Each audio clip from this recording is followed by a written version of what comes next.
주 예수의 은혜와 평강이 있을지어다. 부족한 종은 지난 주일에 영광스러운 영광대교회라는 말씀을 전했습니다. 교회가 영광스러움은 어디에 있을까? 그것은 교회의 본질에 있습니다. 교회는 교회의 본질을 지향하고 또 충실히 따라야 합니다. 그래야 교회가 교회다운 겁니다. 그렇다면 교회가 영광스럽고 교회가 교회답다는 것은 한마디로 말하면은 믿음입니다. 교회는 믿음이고 성도는 믿음인 줄로 믿습니다. 구원받은 믿음과 삶으로 드러나는 믿음으로 우리는 교회됨을 증명하고 성도됨을 증명해야 합니다. 매우 중요한 이야기예요. 오늘 본문에 바울과 그 동역자들인 전도팀들은 골로새 교회를 인하여 하나님께 감사했습니다. 3절 말씀을 보면 1장 3절 함께 읽습니다. 우리가 너희를 위하여 기도할 때마다 하나님 곧 우리 주 예수 그리스도의 아버지께 감사하노라. 골로새 교회 때문에 바울과 그 동역자들이 감사했어요.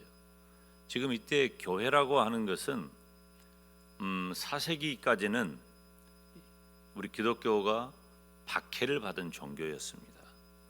로마 제국에 의하여 박해를 받았고 다른 여러 가지 우상들과 부딪히는 과정이어서 사실은 교회라고 하는 표현은 있지만은 지금처럼 조직된 교회는 아니에요. 그럼 골로새 교회는 어떤 교회냐? 골로새 지방에 있는 성도들을 가리키는 거예요. 그때 당시 모임은 이제 성도들이 저녁이면 모여서 만찬을 나누고 그리고 또 함께 성경을 공부하고 사도들이나 전도자들이 전한 복음을 듣는 거죠. 그 예배가 이제 예배의 형식이나 틀 이러한 것들도 조직교회가 세워진 이후에 점점점 발전되어 왔던 것입니다. 그러니까 그때는 모이고 하나님의 말씀을 듣고 성도들이 교제하는 것, 그것이 체계화된 것이 현대의 교회라고 이해하시면 됩니다. 그렇기 때문에 바울과 그 동역자들이 골로새 교회에 하나님 아버지께 너희들을 생각할 때마다 감사하다라고 하는 것은 골로새 교회 성도들을 향한 말입니다. 바울과 그 일행이 감사할 수 있었던 이유는 골로새 교회 성도들의 믿음이 그리스도 예수 안에 있었기 때문입니다. 4절 말씀을 보면 이는 그리스도 예수 안에 너희의 믿음과 모든 성도에 대한 사랑을 들었다고 했어요. 골로새 교회는 어려운 상황 속에서도 믿음의 본질을 망각하지 않았습니다. 뿐만 아니라 성도들에 대한 사랑을 지속적으로 베풀었던 것입니다. 우리 장로님도 기도했지만 요즘은 기도하는 분들마다 빼지 않아요. 또 모든 설교자들의 주제 가운데서도 항상 등장하는 멘트들이 있어요. 힘들다, 어렵다, 두렵다. 부족한 종은 지난 10월, 11월 그런 말씀을 전했죠. 그 이후로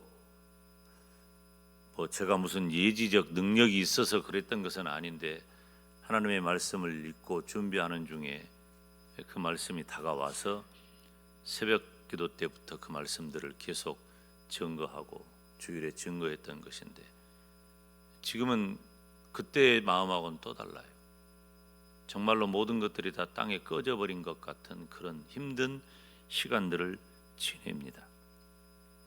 그런데 사실 지금부터 2000년 전 바울이 복음을 전하는 그 시대에 골로새 교회 성도들을 포함한 모든 성도들은 이런 정도가 아니에요.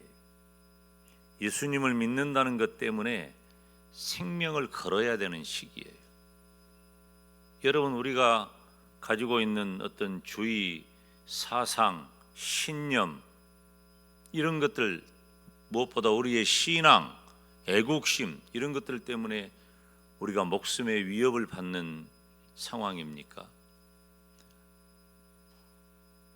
2000년 전에는 실제로 목을 내놓고 신앙생활을 했단 말이에요. 그러니까 이 체감하는 정도가 다른 거예요. 지금은 내 마음이 가는 것이지 실제로 그 두려움 속에 있는 것은 아니잖아요.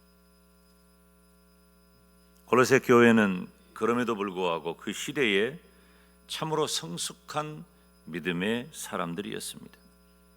우리는 오늘 이 시대에 성숙한 믿음의 사람이 누구인가를 찾는 하나님의 음성을 들어야 돼요. 오늘 말씀에 은혜 받으시기를 주님의 이름으로 축원합니다. 성숙한 믿음의 사람은 첫째, 바울과 성도들의 기도가 있었어요. 9절 말씀 함께 읽습니다. 이로써 우리도 듣던 날부터 너희를 위하여 기도하기를 그치지 아니하고 구하노니. 아멘. 바울과 동역자들은 골로새 교회의 소식을 듣고서 기도했습니다. 이 성숙하다는 것은 오래되었다는 것 정도가 아니에요. 우리 음식 문화는 이 숙성하는 그 음식의 문화가 일부분 있지 않아요? 그러면 그 음식도 숙성이 잘 되면 정말로 몸에도 좋고 맛을 내기에도 적합한 것이 되지만 단순히 오래 두어버리면 썩어버리는 거예요. 오늘 말씀은 숙성이 잘된 성숙한 그리스도인이 되기를 소망하는 그런 말씀이에요.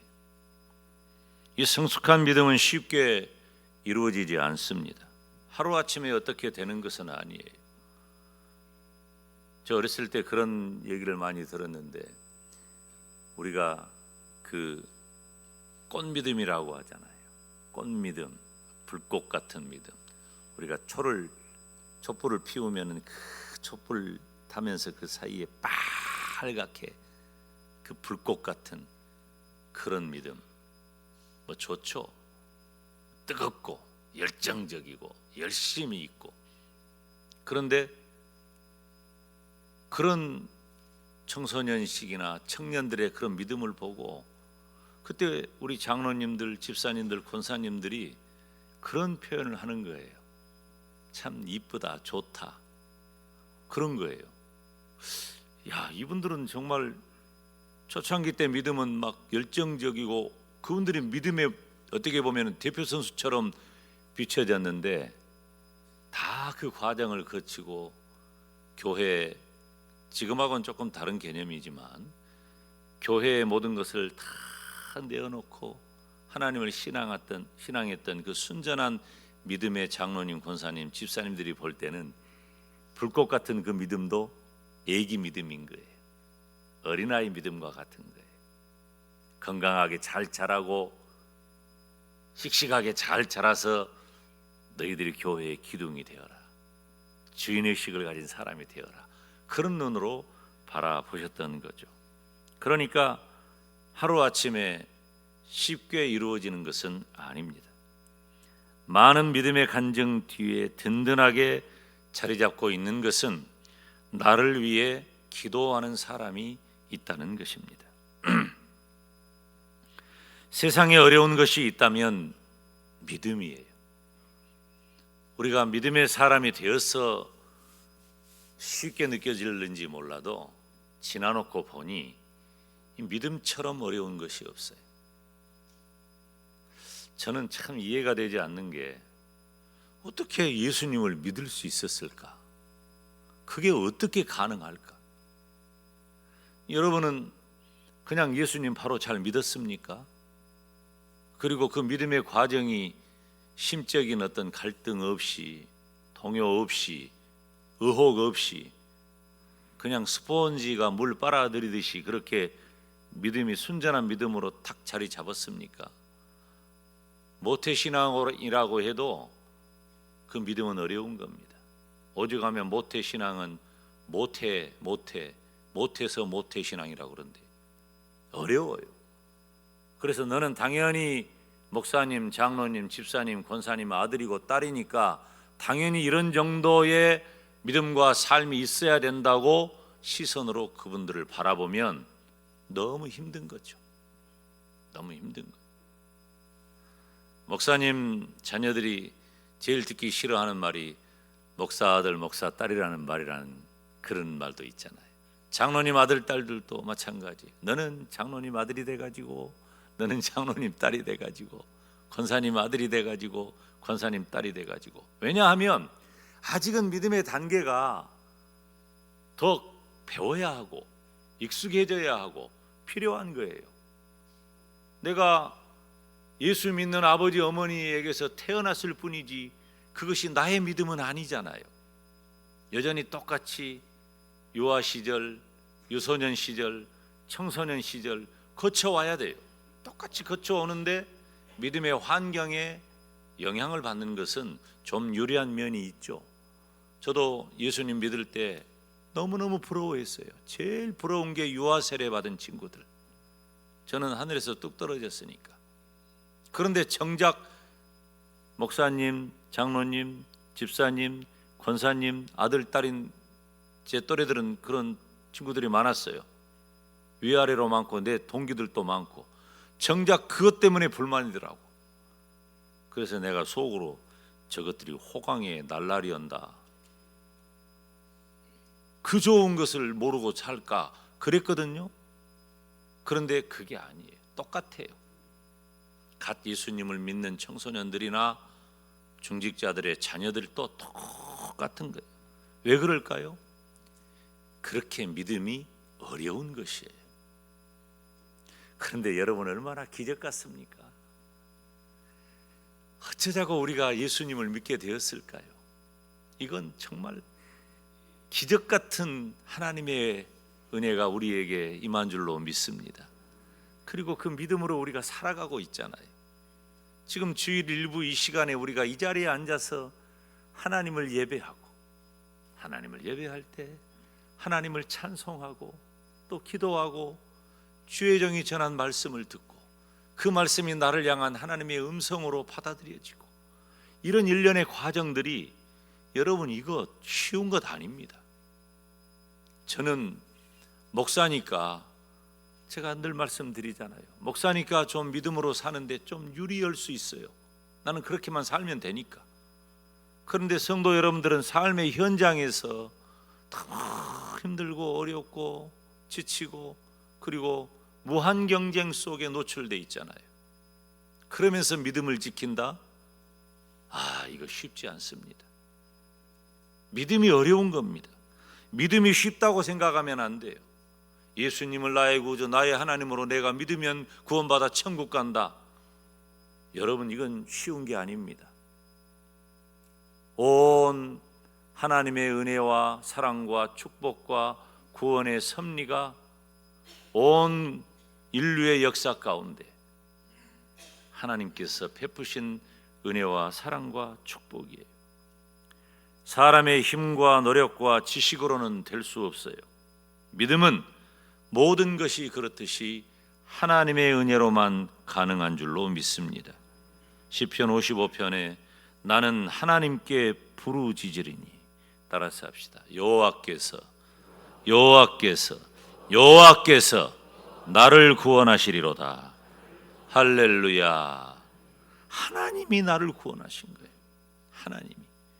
저녁과 아침과 정오에 내가 근심하며 탄식하리니 여호와께서 내 소리를 들으신다고 했어요. 로마서 12장 12절에는 소망 중에 즐거워하며 환난 중에 참으며 기도에 항상 힘쓴다고 했습니다. 제가 잊지 못하는 것이 있어요. 이 자식이 신학교를 가고 목사가 된다고 하니까 믿음을 가진 몇몇 친구들이 그런 얘기를 합니다. 목사님들은 어머니의 기도가 있어야 하네. 그런 얘기를 하는 거예요. 그 어머니는 자식밖에 모르는 분이에요. 종교는 달라요. 교회를 안 다니니까, 우상에 빠져 있으니까. 그런데 막연하게 기도 같은 것을 해요. 기도해야 된다고 하니까. 그런데 또 그 친구들이 이런 얘기를 해요. 어야, 믿음이 다르면 안 되네. 믿음은 하나여야 돼. 믿음이 다르면 안 돼. 믿음은 하나여야 돼. 그러니까 교회를 나왔습니다. 그러다가 하나님께서 그 어머니의 마음에 진실한 믿음을 주셔서 진짜 기도를 하는 믿음의 어머니가 되었어요. 하나님, 우리 김 목사님 세계를 품는 목사님이 되게 해주세요. 새벽마다 이 자리쯤 앉아서, 그리고 지금 살아계신 우리 장모님은 이 자리쯤에서 새벽마다 아직도 기도하고 계셔요. 저는 어머니의 기도, 그리고 담임 목사가 참 감사한 것 중에 하나는 성도들의 기도가 있다는 거예요. 여러분들이 아멘 안 한 사람아 기도 안 하는지 모르겠지만 우리 성도들의 기도가 담보되어 있기 때문에 얼마나 감사하고 든든한지 몰라요. 사랑하는 성도 여러분, 저와 여러분의 믿음은 그저 이루어지지 않습니다.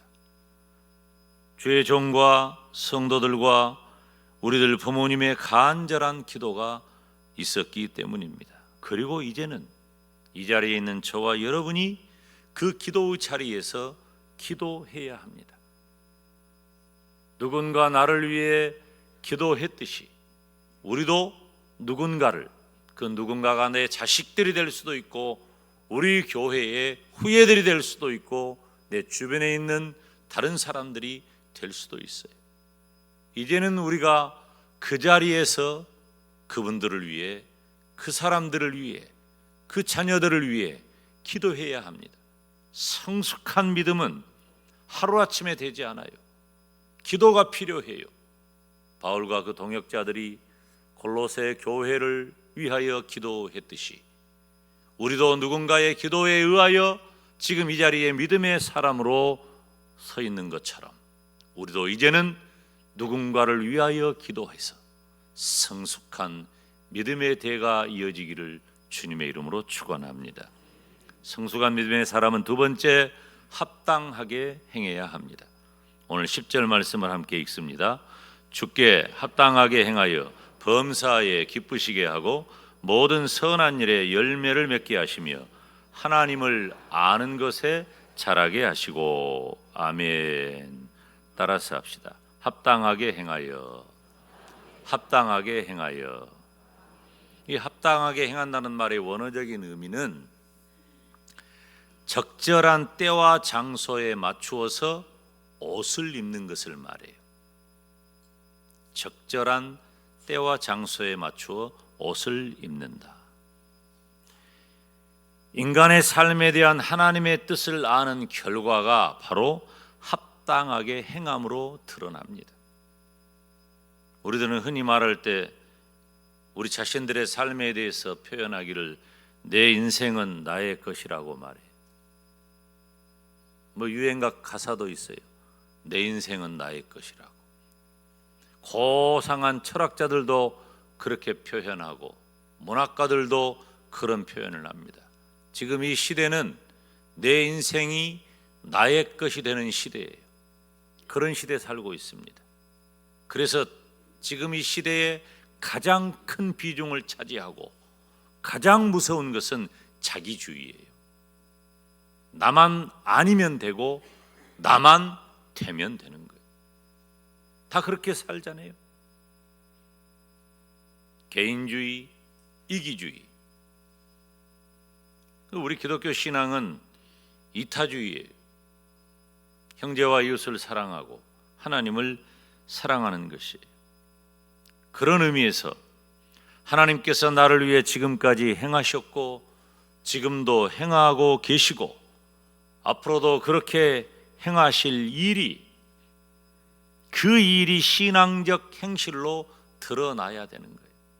하나님께서 나에게 행하신 일, 그것이 내 삶 가운데 신앙적 행실로 드러나는 것이 합당하게 행하는 거예요. 하나님이 나에게 하신 일이 내 삶으로 드러나는 거예요. 합당하게 행하는 거죠. 옷을 입는 것은 우리가 흔히 말할 때 TPO가 필요하다 그래요. 제가 제 아이에게 상당히 많이 강조해요.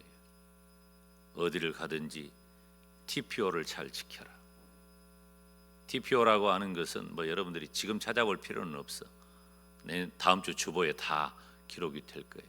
시간, 장소, 그리고 상황을 말해요.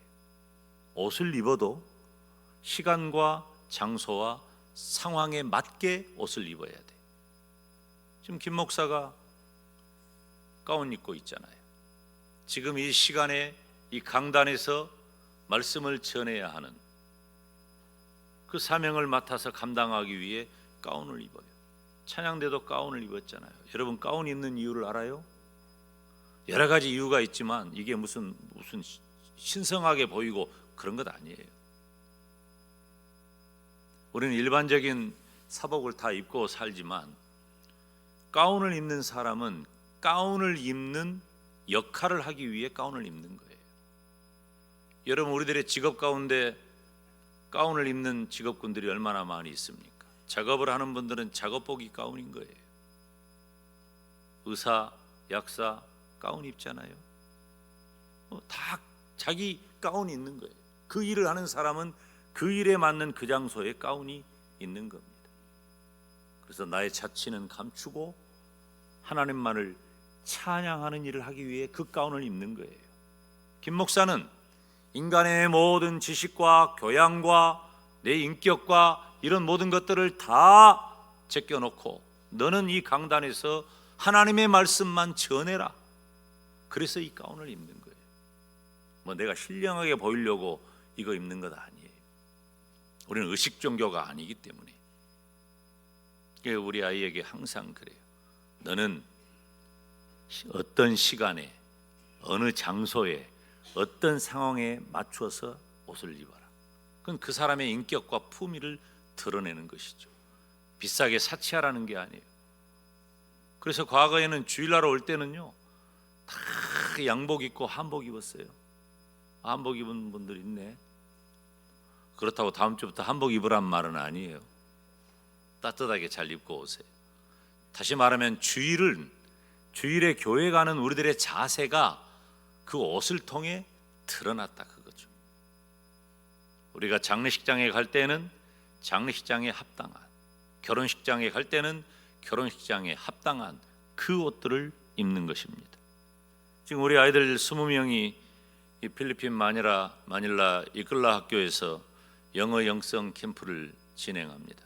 그 아이들이 가기 전에 학교 문양을 이렇게 새겨놓은 티셔츠를 다 하나씩 맞춰 입고 갔어요. 선교사님이 요구하기도 했지만 통일성. 4주 동안 그 캠프를 통해서 이끌라 학교의 그 목적과 목표를 하나로 이루기 위해서 필요한 거예요. 통일성이. 사랑하는 여러분, 성도는 믿음의 사람입니다.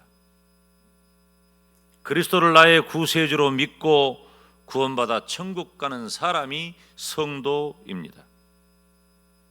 그런 성도에게 요구되는 것은 무엇입니까? 빌립보서 1장 27절 상반절에는 같이 읽겠습니다. 시작. 오직 너희는 그리스도의 복음에 합당하게 생활하라. 다시 한번. 오직 너희는 그리스도의 복음에 합당하게 생활하라. 아멘. 하나님께서 원하시는 일로 합당하게 행해야 합니다. 이건 매우 어떻게 보면 추상적일 수도 있고 포괄적인 것일 수 있어서 무엇 하나 꼭 집어 이렇게 살라고 말하기는 쉽지는 않아요. 그래서 주의 종이 시간 여러 가지 주제를 쏙쏙 뽑아서 이렇게 살아야 합니다 라고 매 시간 설교를 하는 것이죠. 성숙한 믿음의 사람으로서 합당하게 행하시기를 주님의 이름으로 축원합니다. 성숙한 믿음의 사람은 많은 기도가 있었고 오랜 시간 기도가 있었고 또 우리들의 삶에 합당한 행함이 필요합니다. 세 번째는 선한 열매를 많이 맺어야 합니다. 10절 함께 읽습니다. 주께 합당하게 행하여 범사에 기쁘시게 하고 모든 선한 일에 열매를 맺게 하시며 아멘. 선한 열매는 무엇인가? 앞서 합당하게 행하라고 했잖아요. 그러니까 주께 기쁘시게 하는 것과 주께 합당하게 행하는 것이 구체화된 것을 선한 열매라고 해요. 그런데 바울 서신을 보면 항상 선한 일을 강조합니다. 항상 강조해요. 에베소서 2장 10절 말씀 함께 읽습니다. 우리는 그가 만드신 바라 그리스도 예수 안에서 선한 일을 위하여 지으심을 받은 자니 이 일은 하나님이 전에 예비하사 우리로 그 가운데서 행하게 하려 하심이니라. 아멘. 우리는 그리스도 예수 안에서 선한 일을 위하여 지으심을 받았고 그 가운데서 행하도록 되어 있다는 겁니다. 디도서 3장 8절 말씀도 함께 읽어볼까요? 이 말이 미쁘도다. 원하건대 너는 이 여러 것에 대하여 굳세게 말하라. 이는 하나님을 믿는 자들로 하여금 조심하여 선한 일을 힘쓰게 하려 함이라. 이것은 아름다우며 사람들에게 유익하니라. 아멘. 선한 일은